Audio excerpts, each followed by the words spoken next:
Forget military experiments or covert aircraft. The sites we'll uncover in Part 2 hint at something more profound. Ancient relics, mind-bending research, even gateways to other dimensions. Whispers surround these banned locations. If the truth got out, it could shatter our understanding of history, science, and even the nature of reality itself.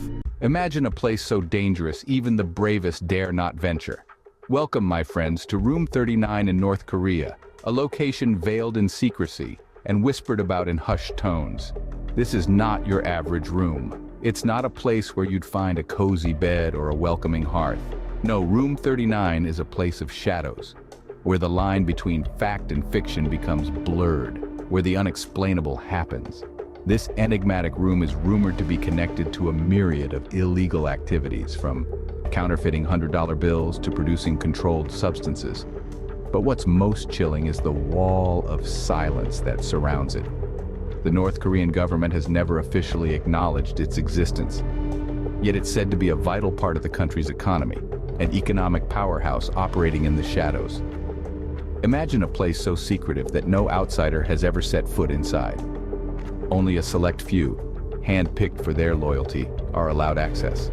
The rest of us are left to speculate and wonder about what truly goes on behind those closed doors. The mystery of Room 39 is like a puzzle, a riddle wrapped in an enigma. Some say it's a hub of nefarious activities, a breeding ground for corruption. Others believe it's a place of innovation, where scientists work tirelessly to advance North Korea's technological prowess. But the truth, my friends, remains elusive.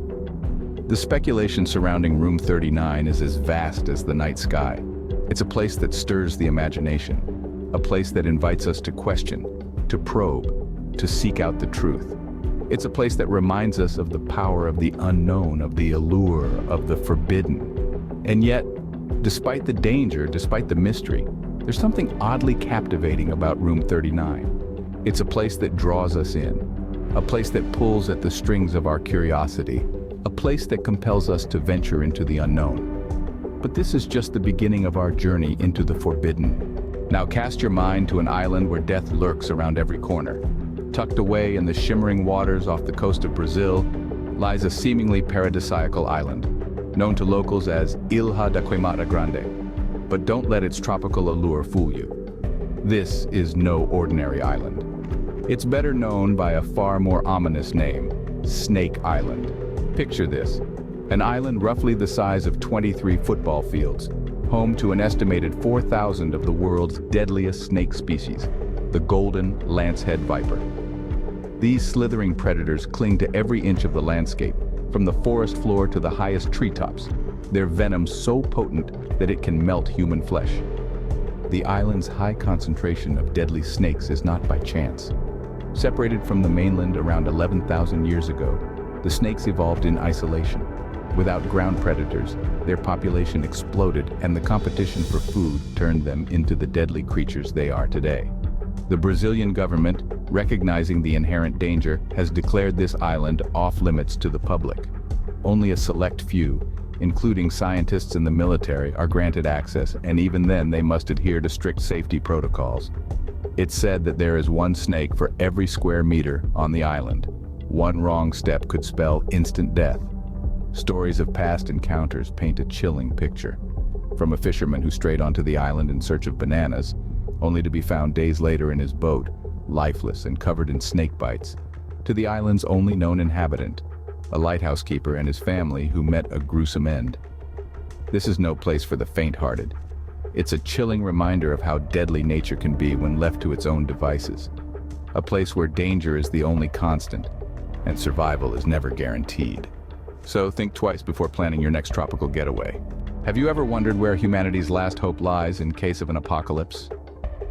Well, let me take you on a wild ride to the far north of the world. Tucked away in the frozen tundra of Norway lies a highly secure facility known as the Svalbard Global Seed Vault. It's not your typical vault. It's a veritable ark for plants. Concealed within the icy confines of the Arctic Circle, this vault is a lifeline for future generations. This vault, my friends, is more than just a storage unit. It is a safeguard against the extinction of the world's most precious resource, food. It's a storehouse of genetic diversity, a backup for the planet's agricultural heritage.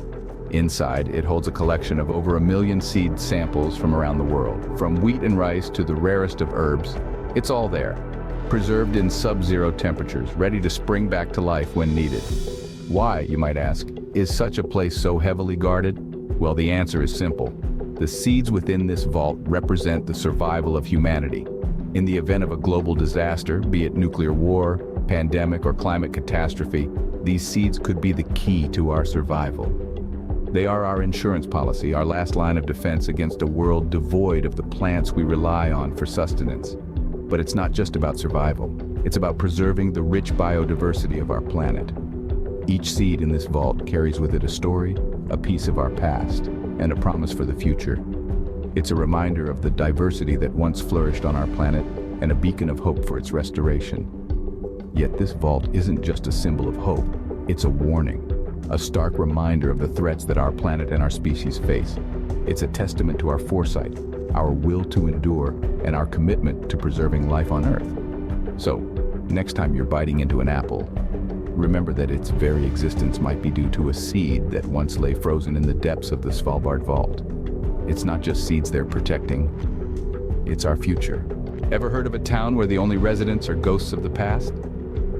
Tucked away in the romantic canals of Italy lies a place that is anything but romantic. A place where echoes of a chilling past still linger. Welcome to Poveglia, a tiny island nestled between Venice and Lido in the Venetian lagoon. A place that once teemed with life, now abandoned, its silence only broken by whispers of its haunting history. Poveglia, in its heyday, served as a bustling trade center. But as the Black Death swept across Europe in the 14th century, the island was transformed into a nightmarish quarantine station. Thousands of victims, sick and dying, were sent here, their cries of agony echoing through the narrow streets. But the island's tale of terror doesn't end there. In the early 20th century, a mental hospital was built here. Its chief doctor, it said, conducted horrifying experiments on the patients. The doctor himself, driven mad by the island's eerie atmosphere, ended his life by jumping from the hospital's bell tower. Today, Poveglia stands desolate, its buildings crumbling, its streets empty. The only sounds one might hear are the rustling leaves, the lapping waves, and perhaps, if you listen closely, the faint wails of the spirits that some say still inhabit this forsaken place. The Italian government, recognizing the island's chilling past, has deemed Poveglia off-limits to the public. The locals, too, avoid it, their superstitions keeping them at bay. They believe the island is cursed, haunted by the souls of those who met their tragic ends here. Poveglia, with its haunting history and eerie atmosphere, is a stark reminder of the darker chapters of our past. It's a place where the line between the living and the dead seems blurred, a place where the echoes of a chilling past still linger. Some places are better left alone, don't you think? Next, we ascend to a place where the air is thin and the danger is palpable. Today, we're journeying to the serene yet intimidating landscapes of Bhutan. There lies a majestic peak, a testament to nature's awe-inspiring power and beauty. This is Gangkhar Puensum, the highest unclimbed mountain in the world. Now you might ask, why has no one scaled this towering giant? The answer lies not only in the physical challenge, but also in the spiritual realm. You see, Bhutan, a country deeply rooted in Buddhist tradition, views these mountains not just as geographical features, but as sacred abodes of the divine. The locals believe that deities dwell on these peaks, and to disturb them would be to invite disaster.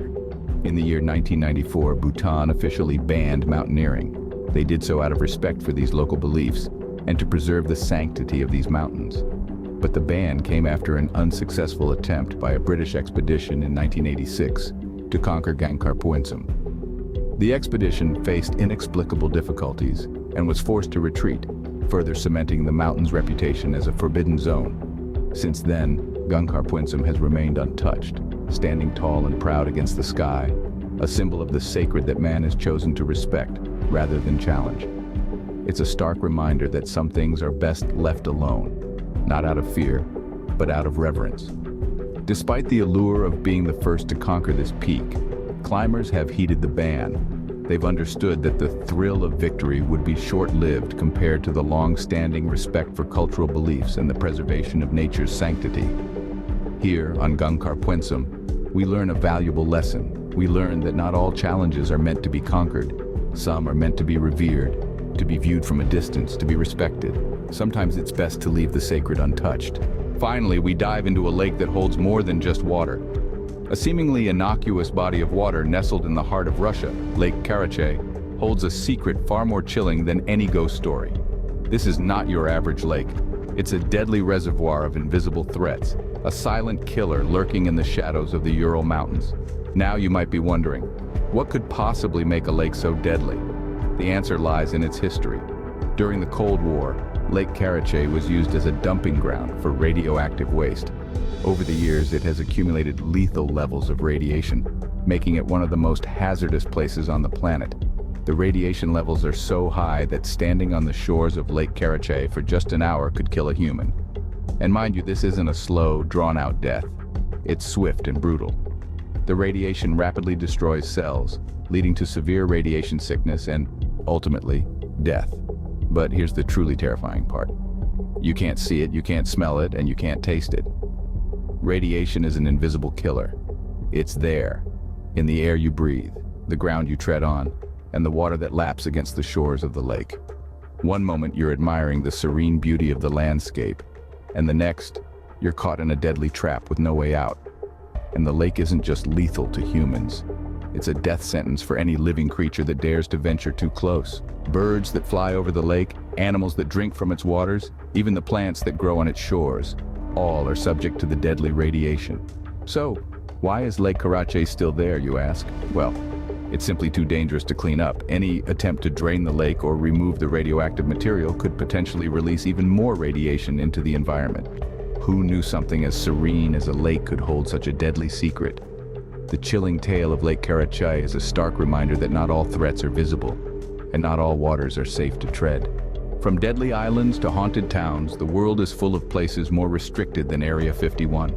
We've journeyed together through the chilling tales of the Room of Doom and the Island of Death, each teeming with dangers and mysteries that make you question the world we live in. We've delved into the Vault of Apocalypse and the Ghost Town, two locations that time seems to have forgotten, yet they continue to pose threats that are far from imaginary. We've scaled the Forbidden Mountain and dared to peek into the deadly lake, both harboring secrets that could spell disaster for the unprepared. These locations around the globe, more restricted, more dangerous than Area 51, serve as a stark reminder of the hidden threats that lurk in our world, unseen, unexplored.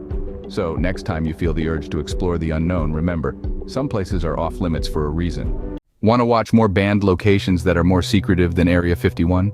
Check out this video right here. It's part 1 of this series, and it's got so many locations on it that will just straight up shock you. Click now. What are you waiting for?